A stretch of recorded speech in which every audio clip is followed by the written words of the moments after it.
ಇರುವಂಥ ಜಾಗ 1 ಎಕರೆ ಕಾರ್ನರ್ ಜಾಗ. 2 ಕಡೆ ರೋಡ್ ಇದಕ್ಕೆ. ಈ ಕಡೆಗೆ ರೋಡು ಮತ್ತು ಈ ಕಡೆಗೆ ರೋಡು.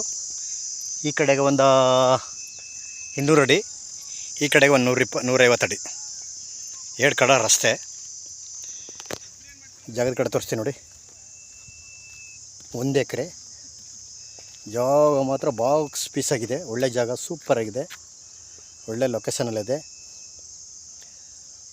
ಊರಿಗೆ ನೇರ ಹತ್ರ ಇದೆ. ಸುತ್ತ ಅಕ್ಕಪಕ್ಕದಲ್ಲೆಲ್ಲ ಬೆಂಗಳೂರಿನವ್ರ ತೋಟಗಳು. ಈ ರಸ್ತೆಗೆ ತಾರೋಡ್ಗೆ ಅಟ್ಯಾಚ್ ಆಗಿರುವಂಥ ಜಾಗ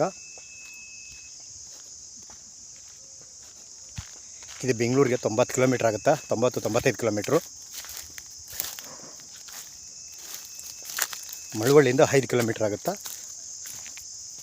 ಈ ಲ್ಯಾಂಡ್ಗೆ ಮಳವಳ್ಳಿಗೆ ಹೋಗಲೇಬೇಕಿಲ್ಲ. ಜಾಗ ಮಾತ್ರ ಸೂಪರಾಗಿದೆ ನೋಡಿ. ಒಳ್ಳೆ ಜಾಗ. ಮಣ್ಣಂತೂ ತುಂಬ ಒಳ್ಳೆ ರೆಡ್ ಸಾಯಿಲ್, ಸಖತ್ತಾಗಿದೆ ಮಣ್ಣು. ಒಳ್ಳೆ ಬಾಕ್ಸ್ ಪೀಸು. 2 ಕಡೆ ರಸ್ತೆ, ಕಾರ್ನರ್ ಜಾಗ.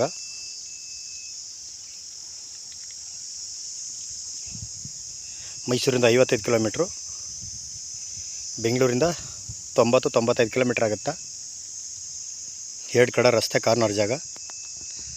ಜನರಲ್ಲು, ಪಿತ್ರಾಜಿತ, ಲೋಕಲ್ನವರು, ಲೀಗಲ್ ಡಾಕ್ಯುಮೆಂಟು, ಡೈರೆಕ್ಟ್ ರಿಜಿಸ್ಟ್ರೇಷನ್ಗಿದೆ.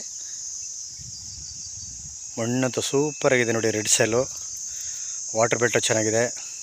ಅಕ್ಕಪಕ್ಕ ಎಲ್ಲ ಫುಲ್ಲು ತೋಟಗಳು. ಇವರು ಕುಂಟೆ 2.5 ಲಕ್ಷ ಹೇಳ್ತಾರೆ. ಕೂತ್ಕೊಂಡ್ರೆ ಹೆಚ್ಚು ಕಮ್ಮಿ ನೆಗೋಷಿಯಬಲ್ ಆಗ್ಬೋದು. ಡೈರೆಕ್ಟ್ ರಿಜಿಸ್ಟ್ರೇಷನ್ಗೆ ಐತೆ. ಮಣ್ಣಂತೂ ನೋಡಿ ಫುಲ್ಲು ರೆಡ್ ಸಾಯಿಲು.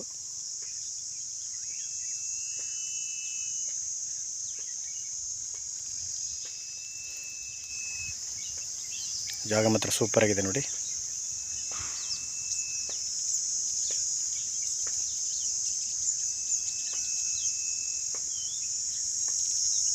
ಒಂದು ಕಡೆ ತಾರ್ ರೋಡು, ಒಂದು ಕಡೆ ಮಣ್ಣು ರೋಡು. ಊರಿಗೆ ಒಂದು 4 ಕಿಲೋಮೀಟ್ರ್ ಊರಿಂದ ಜಾಗಕ್ಕೆ. ಇವರು ಕುಂಟೆ 2.5 ಲಕ್ಷ ಹೇಳ್ತಾರೆ. ಕೂತ್ಕೊಂಡ್ರೆ ಹೆಚ್ಚು ಕಮ್ಮಿ ನೆಗೋಷಿಯಬಲ್ ಆಗುತ್ತಾ. Direct party. ಮಣ್ಣಂತೂ ಸೂಪರಾಗಿದೆ ನೋಡಿ. ರೆಡ್ ಸಾಯಿಲು, ಒಳ್ಳೆ ಬಾಕ್ಸ್ ಪೀಸ್ ಇದ್ದಂಗಿದೆ. ಇಬ್ಬರು ಬೇಕಾದ್ರೆ ಮಡಿಕೋಬೋದು, ಒಬ್ಬರೇ ಬೇಕಾದ್ರೆ ಮಡಿಕೋಬೋದು, ಹೆಂಗೆ ಬೇಕಾದ್ರೂ ಮಡಿಕೋಬೋದು.